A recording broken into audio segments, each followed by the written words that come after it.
किसी बॉर्डर पे रोकने के लिए कोई बैरिकेड्स ना लगे।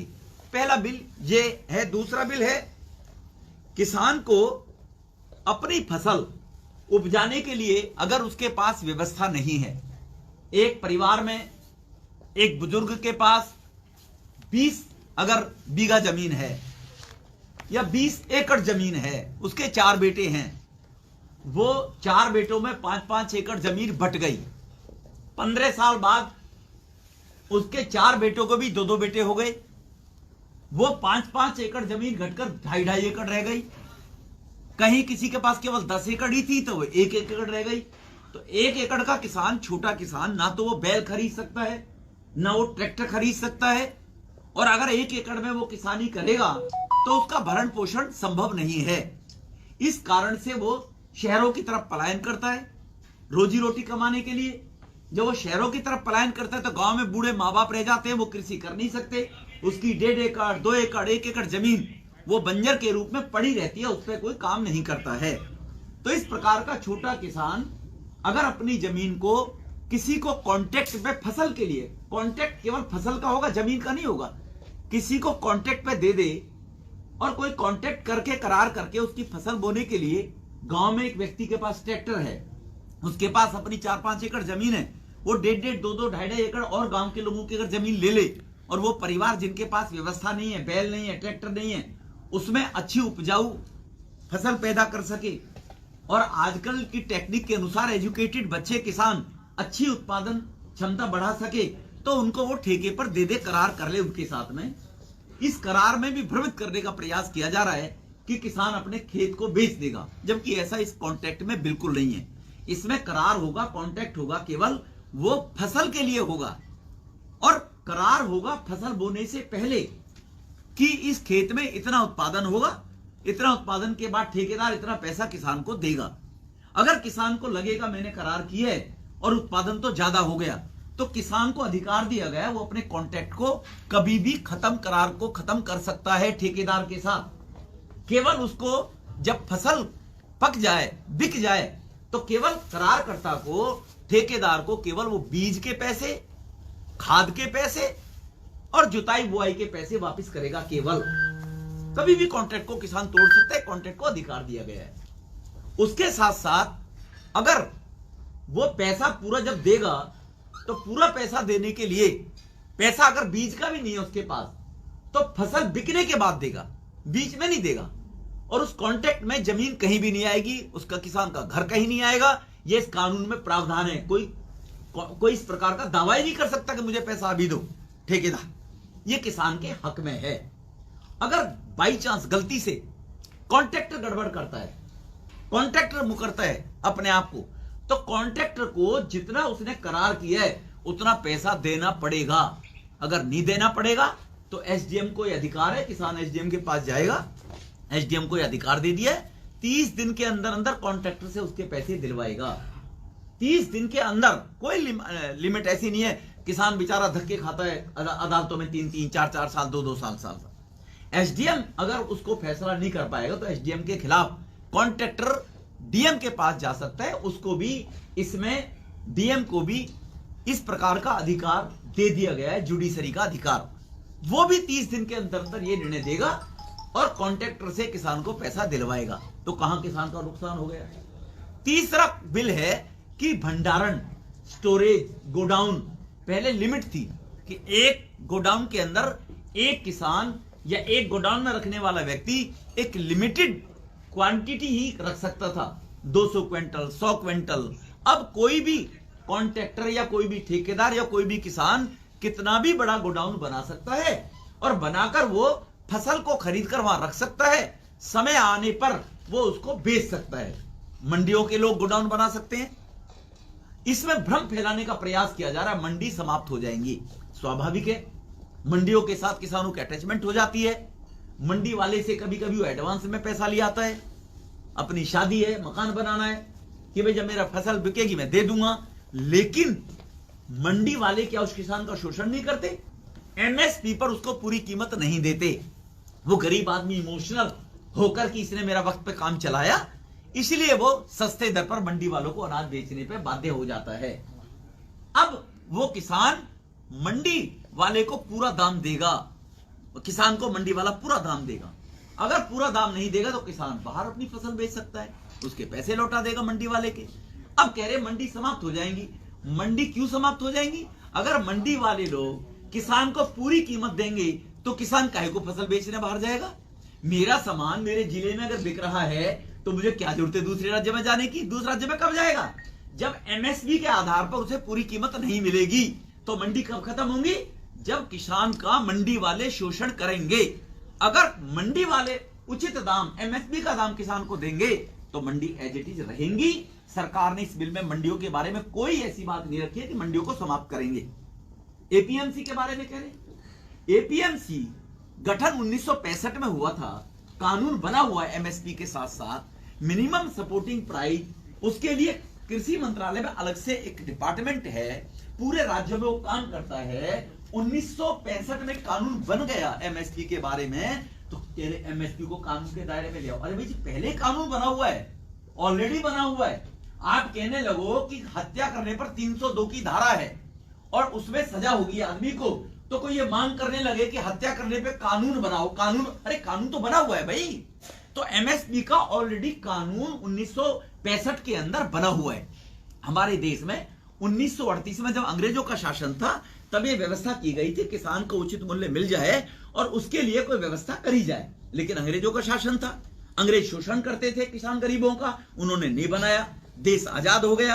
आजाद होने के बाद तब ये मांग दोहराई गई थी। मांग दोहराई जाने के बाद इस प्रकार की व्यवस्था की गई थी। जब 1947 में देश आजाद हो गया तो 1965 के अंदर इस प्रकार का एमएसपी एक्ट बनाया गया था। ऑलरेडी है, लेकिन कौवा कान ले गया, कौवे के पीछे भाग रहे हैं कुछ लोग, कान को देख नहीं रहे मेरा कान है कि नहीं है। अब मैं आना चाहता हूं राजनीतिक दलों पर। केजरीवाल साहब बड़े किसानों के हितैषी बन रहे हैं। पंजाब के मुख्यमंत्री के बेटा प्रकाश सिंह बादल जी के, सुखबीर बादल जी कह रहे हैं ये कानून उन लोगों ने बनाया है जो कृषि करते ही नहीं, जिन्होंने कृषि देखी नहीं। अरे बादल साहब, ये कानून का ड्राफ्ट कानून किसान के बेटे नरेंद्र तोमर जी ने ही बनाया है। आप किसान नहीं हो, आप फार्मर हो। आप अपने दादा पिता की वसीयत पे मुख्यमंत्री के लाडले बेटे हो। आप एक खानदान की विरासत हो। आपने कभी हल नहीं चलाया होगा, आप खुद किसान नहीं है और किसान होने का ढोंग कर रहे हैं। एक दूसरा बड़ा किसान आ गया, केजरीवाल साहब। इस केजरीवाल जी ने जब पंजाब में चुनाव लड़ा था, पंजाब में चुनाव लड़ने के बाद इन्होंने अपना मैनिफेस्टो जारी किया। केजरीवाल साहब ने, इस मैनिफेस्टो में ये खुद कहते हैं केजरीवाल साहब कि हम पंजाब में सत्ता में आएंगे तो आने के बाद मंडियों का उसमें अमेंडमेंट करेंगे, विस्तार करेंगे, किसान को अपनी फसल को बाहर बेचने की इजाजत देंगे। ये केजरीवाल साहब कह रहे हैं। केजरीवाल साहब कह रहे हैं, वो कह रहा मैं किसानों के हित में खड़ा हूं। ये उसका मैनिफेस्टो, मेरा नहीं है। ये जब पंजाब में चुनाव लड़े थे केजरीवाल साहब, और किसानों के लिए एपीएमसी में बदलाव करेंगे और किसानों को बाहर फसल बेचने की पूरी छूट देंगे।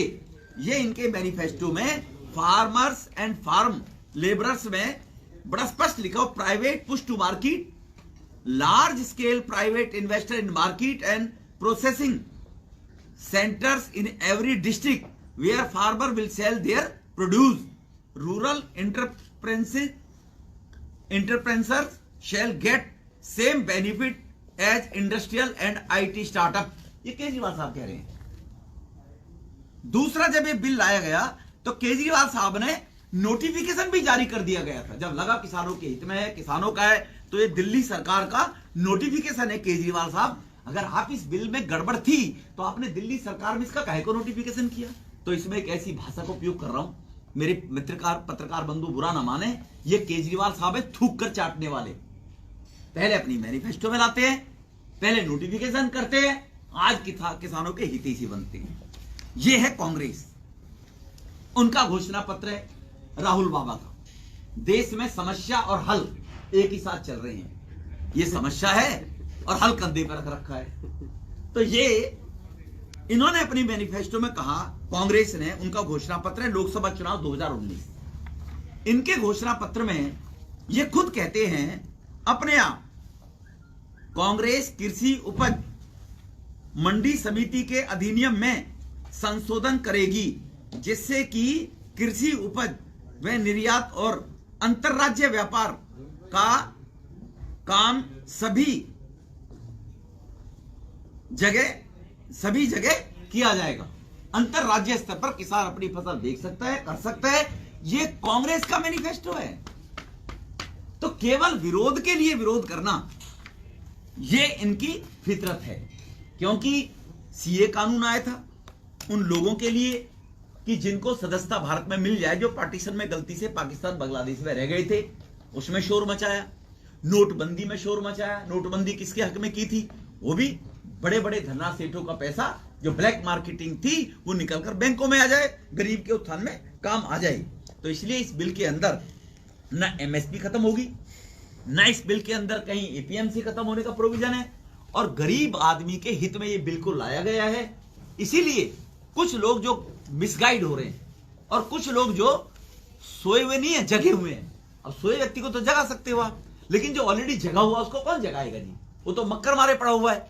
तो कुछ लोग ऐसे हैं कि वो भ्रम फैलाने का प्रयास कर रहे हैं गरीब किसानों के अंदर। ये गरीब किसान के उत्थान के लिए बिल 3 प्रकार के प्रधानमंत्री जी लेकर आए हैं कि 2022 तक आने वाले 2 साल के अंदर किसान को उसकी उपज का दुगना मिल सके, इसलिए ये बिल लाया गया है। यही बात मैं कहने के लिए आप सबको कष्ट दिया है, आपसे निवेदन किया है। आप लोग इतनी संख्या में आए, उसके लिए आपका मैं हृदय से आभार व्यक्त करता हूं। बहुत बहुत धन्यवाद। तो विदुड़ी जी 21 दिन हो रहे हैं आज लगातार जिस तरीके से किसान बैठे हैं आंदोलन पर, उससे दिल्ली पर कितना असर पड़ रहा है? आप क्या मानते हैं, किस तरीके से असर पड़ रहा है? दिल्ली पर बहुत असर पड़ रहा है, देश की इकोनॉमी पर असर पड़ रहा है। ये लोग अपनी सत्ता प्राप्त करने के लिए, कम्युनिस्ट टाइप के लोग, टुकड़े टुकड़े गैंग, ये लोग केवल सत्ता प्राप्त करने के लिए, सत्ता के लिए इस प्रकार का भ्रम फैला रहे हैं। प्रधानमंत्री जी ने, कृषि मंत्री जी ने क्लियर शब्दों में कहा है किसानों के लिए 24 घंटे बैठे हुए हैं। तुम्हें अगर इसमें किसी भी प्रकार की कोई दिक्कत है, आके बात करो, चर्चा करो, तुम क्या चाहते हो। उसमें अमेंडमेंट करने के लिए सरकार तैयार है कि किसानों के हित में, अगर वो बताएंगे किसानों के हित में एक क्लॉज डालनी जानी चाहिए, उसमें सरकार बदलाव करने के लिए तैयार है। तो भाई काहे को बैठे हो आप? इनसे को पूछिए।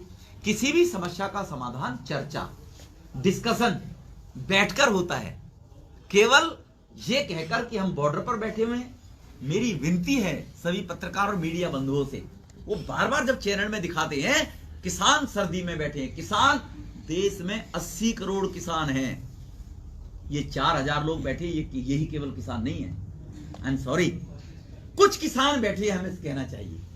इनमें भी कुछ किसान हैं, वो बेचारे कहीं ना कहीं बाउंड है। अब पंजाब में सरकार है कांग्रेस की, तो टिकट चाहिए कुछ एमएलए को, तो अपने गांव से भर के ले आएगा, अगली बार टिकट काट देगा राहुल गांधी।